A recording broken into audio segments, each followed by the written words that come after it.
मशहूर शायर मुनव्वर राणा ने एक बार फिर अपनी जिहादी सोच जाहिर कर दी है। एक शायर होने के नाते फ्रांस में हो रही इस्लामिक आतंकवादी घटनाओं का उन्हें विरोध करना चाहिए था, लेकिन उन्होंने उल्टा इसका समर्थन किया है। एक जिहादी छात्र ने फ्रांस में अपने टीचर का गला रेत दिया।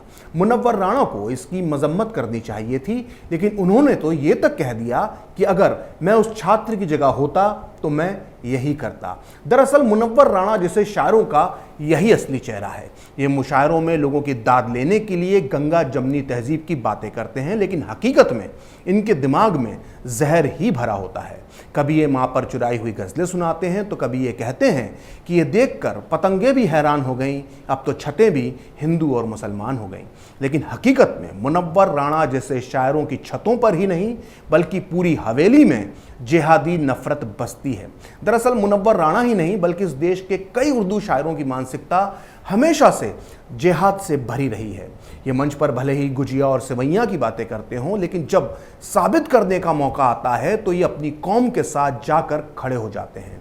मुनव्वर राणा का पहले ट्रांसपोर्ट का धंधा था, लेकिन शायर बनने के बाद भी इनका यह धंधा जारी है।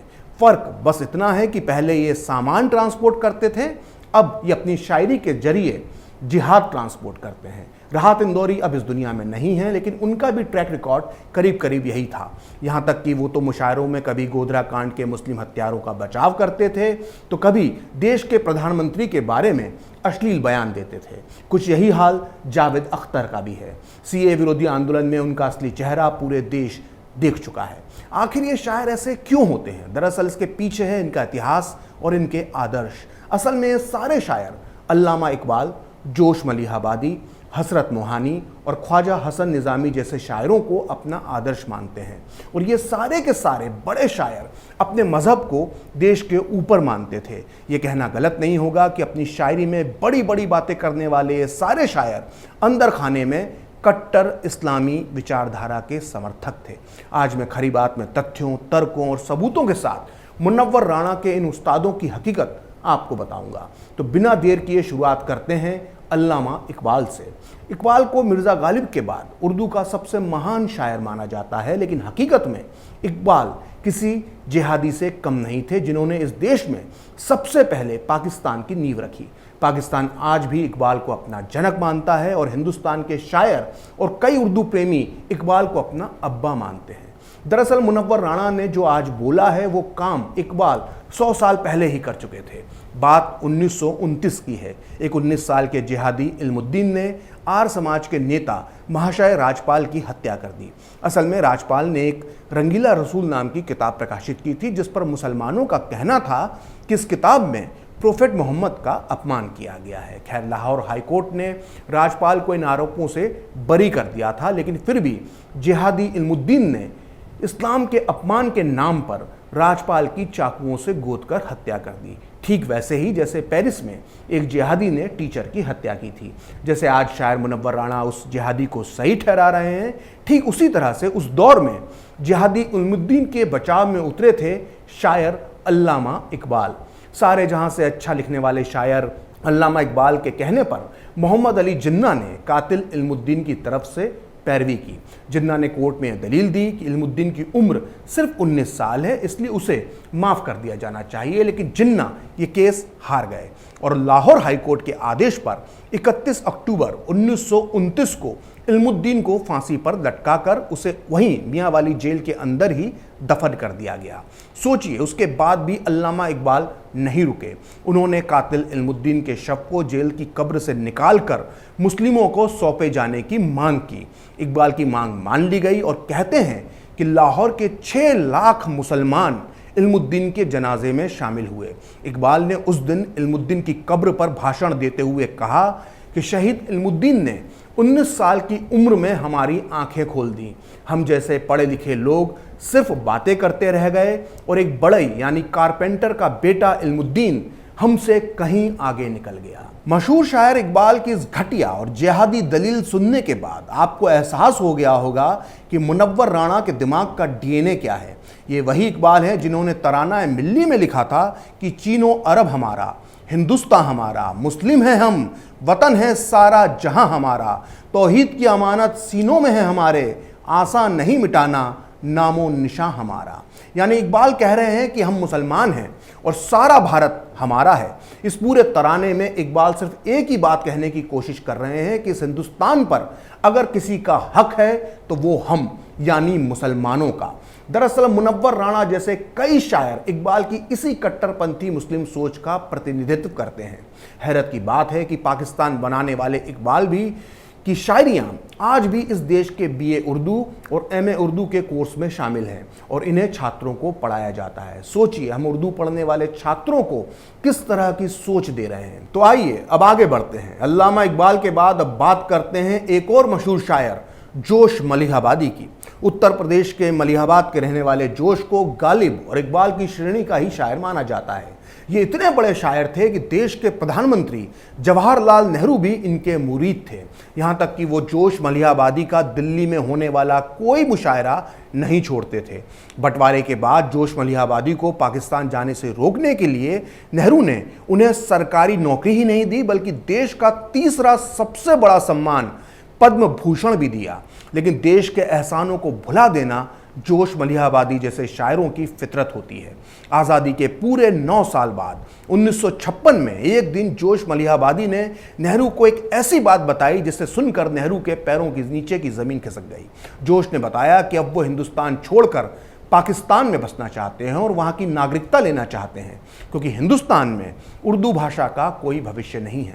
जोश मलिहाबादी की इस मौका परस्ती और गद्दारी को देखकर कोई भी नाराज हो जाता, लेकिन हमारे चाचा नेहरू तो बड़े दिलदार थे।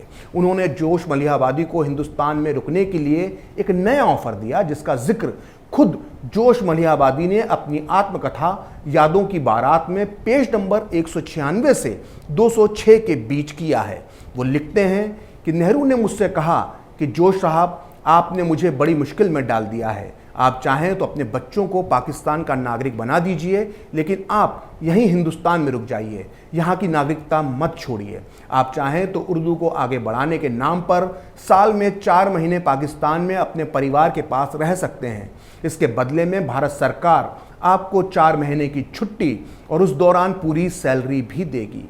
तो देखा आपने किस तरह एक शायर को रोकने के लिए भारत के पहले प्रधानमंत्री जवाहरलाल नेहरू किस हद तक चले गए। लेकिन जोश ने नेहरू की नहीं सुनी और वो हिंदुस्तान को धोखा देकर हमेशा के लिए पाकिस्तान चले गए। बदले में पाकिस्तान ने आगे चलकर उन्हें अपना दूसरा सबसे बड़ा सम्मान हिलाले इम्तियाज दिया। नेहरू ने आज़ादी के बाद पूरे 9 साल तक पद्म भूषण जोश मलिहाबादी, माफ कीजिएगा, हिलाले इम्तियाज जोश मलिहाबादी पर दिल खोलकर इस देश का पैसा खर्च किया था। ऐसे में जब नेहरू को जोश के धोखे का पता चला होगा तो निश्चित तौर पर उनके मुंह से जोश का लिखा यही शेर निकला होगा कि इसका रोना नहीं क्यों तुमने किया दिल बर्बाद, इसका गम है कि बहुत देर में बर्बाद किया।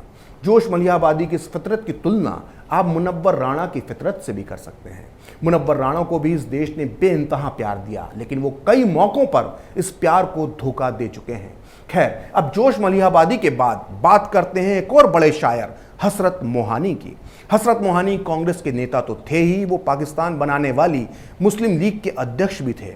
आपने गुलाम अली की एक सुपरहिट गज़ल चुपके चुपके रात दिन आंसू बहाना याद है ज़रूर सुनी होगी। इस गज़ल को हसरत मोहानी साहब ने ही लिखा था, लेकिन चुपके चुपके हसरत मोहानी ने क्या क्या कारनामे किए थे वो मैं आपको बताता हूँ।